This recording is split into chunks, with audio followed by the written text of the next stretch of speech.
Hi, everybody. I'm Roy Paith with CMG Financial. Today, I'm here with Allison Ries with Keller Williams. Hi, Allison. How are you? Hi, good. Thanks, Roy, for having me. No problem. Happy Friday. Although I know in your business, it doesn't really matter. Friday is the start of the week, really, not the end of the week. Yes, no rest for Sunday here. Yes, you got it. So, Allison, I just wanted to go over a few questions that we get frequently we see on social media from home buyers, home sellers, people like that. But the first question is more personal. Why'd you get into real estate? Well, I was a public school, high school teacher for many, many years. And when I got married a couple of years ago, my husband is a home builder, and all my in-laws are real estate developers out in Australia. And so they said, you have the right personality, attention to detail, creativity, and you love to educate. So why don't you kind of take a step back from teaching and try the family real estate gig a little bit and see how that goes. So I don't work for them because they're in Australia, but I get to work here for myself and see how it goes. And if we ever do move to Australia, then I can just fit right in. Nice. Yeah, Australia. That'd be a cool place to sell real estate. I got to assume it's a little bit different there. Yeah, actually, they don't have buyers representatives out there. You only have a listing agent. And as a buyer, you kind of put together your own offer packets and you kind of do the thing on your own. So it's a very different process. Yeah, neat. Very, and it's got to be, it'd be cool. I'd love to go to Australia at some point. So that would be fun in and of itself. So number one question, and I get this a lot from my clients who will reach out to me after they've talked to a realtor and say, Roy, why do I have to get a pre-approval? Why do I need to get that to see a house? Yeah, well, in this market in Nashville, most sellers require a pre-approval letter be submitted with an offer. And if you go shopping without a pre-approval letter, you're wasting your time, you're wasting your realtor's time. And if you find what you're looking for and then you approach a lender, you may find out that there's some financial skeletons in your closet. And it might be 6, 9, 12 months to fix those before you can get back out to shopping. So when it comes to the home buying process, the first 3 steps, number 1 is get with the lender, sweep out all your skeletons and get yourself approved. Number 2 is to interview and hire yourself a realtor. Then number 3 is to go out shopping. And a lot of people get really excited and they want to go shopping first. And then they think, oh, I need a realtor. And then the realtor says, are you pre-approved for lending? And they call the lender and the lender's like, no chance. And then it's a waste of a lot of time. It's really frustrating. Yeah, it's very disappointing too for somebody. So I've even heard that with COVID, some sellers won't even let you schedule a showing or show the house without a pre-approval. Are you seeing that at all? Yeah, I have seen that. I've also seen that they won't even let you in the house until you get an approved offer with a contingency of seeing the house before you officially lock in the offer. Wow. So they'll accept the offer, then you can see it. And if you don't like it, you have like a 5-day buffer to pull out, no strings attached. So yeah, some people are that strict about it. Yeah. Plus, you, as a home buyer, there's nothing worse than you show them a house for $300,000. They come to me and they can only get approved for $250,000. All of a sudden, they're not going to like any of the houses they see because it's a $50,000 difference. So, and everybody always wants the house in the next price bracket, not the one that they can actually get. Yep, that is true. So with the market the way it is right now, a lot of people are going with looking at new construction. Why should I use a realtor when I'm looking at new construction, and why? Well, having your own fiduciary representative is the safest option for you. You think new construction homes are perfect. They have no problems. Everything's done right. But if you don't have an agent with you doing the inspection negotiations, you might not come across the shortcuts they took, because a lot of builders have to stay under budget, stay on schedule. They'll make shortcuts that maybe the permit inspector won't see, but they're just kind of a patchwork, and they might strong arm you into accepting terms that really aren't in your best interest. So when you have an agent with you, they can help with that. And so I guess kind of to piggyback off of that, do you recommend using a home inspector when you're buying a new house? Yes, always. Even if you're buying a house as is, it's important to have an inspector come in just for your own information, because he might discover something so atrocious that you're willing to walk away and lose that earnest money because you'll be in a pit. Yeah, I've even heard on a new build, like the ductwork in the crawl space wasn't connected, so they were kind of heating the crawl space. So there's a lot, I mean, home builders, new home builders aren't perfect. Nobody's perfect. So it doesn't hurt to have that second set of eyes to look at, or third set when you're using a realtor. Yeah. Also, I know it's fun to tour model homes and showcase studios and things like that. So if you've already chosen your realtor and you go out to a model home showcase without them, that builder will often, once they sign you in and show you around, they claim you as your own and they don't let you use your realtor. So make sure you bring your realtor or you disclose that you have one when you go to model home showings, because if you fall in love with that property, you could be on your own. Yeah, that's a good point. I almost forgot to mention that. Yeah, you're right. Because you could go into a house, you think you're just signing in the visitor's log, it's no big deal. And then you say, well, I'm working with a realtor on your next visit. And they said, I'm sorry, they should have been here the first time. So I know that's gotten kind of tight, especially with all the demand right now with new home builders. So let's talk about earnest money. What is earnest money and how much do I need? Earnest money is like a good faith deposit. And so often it's, they say about 1% you would put down, but in Nashville, even with like a mid-range $400,000, $500,000, $600,000 house, we're seeing earnest money come in about $1,000 to $2,000, not a full 1%. Okay. The earnest money is just kind of there to protect the seller. So if you were to cancel your purchase agreement for a reason outside of the outlined contingencies in the contract, then they can withhold that money for themselves and not give it back to you. And they can move on to the next buyer and having pocketed your earnest money. And the seller could also counteroffer asking for more earnest money if they want to make sure that you're more serious of a buyer in this process. Okay, so next question, Allison, how much, if I come to you, I'm a new buyer and I want you to be my realtor, how much do I have to pay you? What is my cost to you?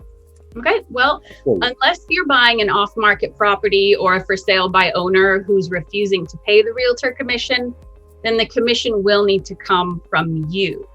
But in a traditional listed property on an MLS, they're already offering a set commission that they've negotiated, the seller has negotiated with their seller listing realtor.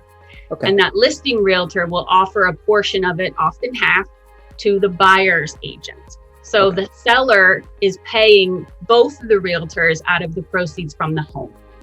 Okay. So if I'm worried about, oh gosh, I got to pay my realtor, I got to pay the appraiser, I don't need to worry about that then.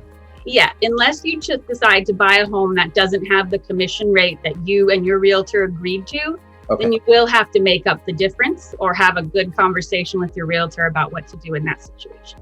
Okay, so now I've actually got a house, but with COVID, I've decided it's just too small.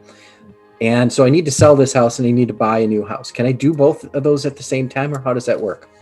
You can. First, you need to find out from your lender or your banker if you have to sell your home first in order to fund the new purchase. Maybe you could get a bridging loan where it's like a 90-day gap loan where it buys your new house without a contingency, and then you have to sell your other house within 90 days to pay that loan off. Okay. Or there's other strategies like rent your house back after you sell it, rent it back from the new buyer for 60 days. And that gives you some time to go buy a new house without a home sale contingency. Because in this market, approaching a seller with a home sale contingency puts you really low to the list of desirable buyers. Because most sellers are trying to avoid the risk of having to be reliant on your situation, your timeline, and your problems. Yeah. Because if something happens to the sale of your home, then they lose out on the sale of their home. Yeah, huge domino effect can affect. I know we've had it before where it's affected 5-6 different transactions, all because of one further down the road. So yeah, in this market, I know I have clients that have a house to sell and they're having the hardest time because even if they go in at list price, they're, if I'm looking at somebody that has no house to sell and I'm looking at somebody that has a house to sell, I'm almost always going to go with that other offer because there's less to get messed up, I guess. Yeah. The least desirable choice for many people is to sell your house and pop into a short-term rental and then look for your new house, because that will also get your home contingency off. But moving twice, it sucks, but it's a good option too. Yeah, that's true. So since we're not on a real reality TV show, how many homes should I really see rather than 3 like you see on TV? Well, there is no magic number. Sometimes people put an offer down on the first house they see, and some people search for years. It just depends on your motivation level. Is it a job change that's guiding this, or just a casual interest in upgrading your home or moving to a different place? So it's really guided by your motivation. But in a competitive market like today, it's low inventory, competition is fierce. So if you see a home that fits like 70, 80% of what you're looking for, and you don't mind putting in a little bit of work, or you can just kind of live with what it doesn't quite have right, I would suggest putting an offer in on that house. Your realtor will come up with your like top 5, top 6 must-have list. And when you find a house that hits all those 5 or 6 items, you either change the list and don't make an offer and just keep searching, or you stick with your list and say, hey, these are my ideal things. This house has it. Might not be exactly perfect, but we'll take it. Perfect. So we go out, we look at houses, we write a contract, we get it accepted. How long from that acceptance to closing is typical? Typical is 30 to 45 days. Some I've had one go 65. That was for other reasons outside of lending or anything like that. But the whole process from, hey, I have my approval letter to, hey, here are my keys is usually about 90 days. So even if you're 9 to 12 months out from buying right now, it's not too early to start getting your team in place, looking for those financial skeletons, hiring a realtor, and just figuring out what you're looking for. So when you find it, you're ready. Okay. So how do I search for a home? I'm brand new. I know there's 100 different websites I can go to, but what's the best way to search for a home? Well, 95% of home buyers search online for their home before they actually step into one. So they're pretty savvy on what they're looking for, and it's super fun. The pictures, the staging, the dreaming. So you can search on my website at knowingnashville.com, or you can go to realtracks.com, which is the local Nashville MLS. And that is a live updated listing of every property in its current status. You could use Redfin and Trulia. Sometimes they're not quite updated. You might fall in love with the house, but it's actually already gone, but it doesn't say that yet. Yeah.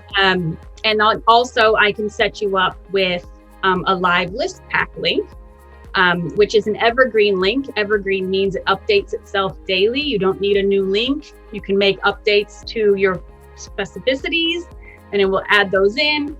And I just send you that link and you can check it every day and let me know if it's working out for you. So if I'm hearing you correct, the best, most up-to-date, especially in this market, just get set up with a search with you and then I can get the most up-to-date information. Yes, I can set up specific. When you're really, really ready to go out, I can set you up with automatic updates that are instant or daily or weekly for properties in your specific area and all the specifics you want: square footage, acreage, bedrooms, bathrooms, age of the house, things like that. Okay. So we've talked about buying a home, but why should I buy a home versus renting? What are the benefits for me? Well, renting is great because if something breaks, someone else fixes it. But renting, you don't have quite the attachment to the house that you would have if it were your own. And if you buy a house, you get to build equity, which is an investment. So it's like a high interest rate on a savings account where you're building value while you're living in your house. But also the ability to change the house. You can paint it how you want. You can change the floors, do any decorations, and you build long-lasting memories and love, which sometimes is even more valuable than the financial benefits of owning. Yeah. Absolutely. So, and tell me about rent prices. Are they going up or down? Well, I know someone who's currently renting at $1,200 a month, and they need one more bedroom to make space for a baby. And the next level to make something equal or better quality than they're living in is $2,200. Okay. So they're having to almost double their monthly budget for one extra bedroom. And so they're considering buying instead. And if they buy, then their mortgage will be about $1,600 instead of $2,200. Yep. And not only are they paying themselves, they're earning equity, and they'll get, depending on the tax rules at the time, a tax deduction on their mortgage interest rate. Yeah, and I guess the biggest thing is that whether you're renting or purchasing or owning, you're still paying a mortgage either way. It's just one case you're paying somebody else's. Mm-hmm. Perfect. Well, that's all. Those are all the questions. You did very well. If somebody wants to reach out to you for your services, what's the best way to reach you?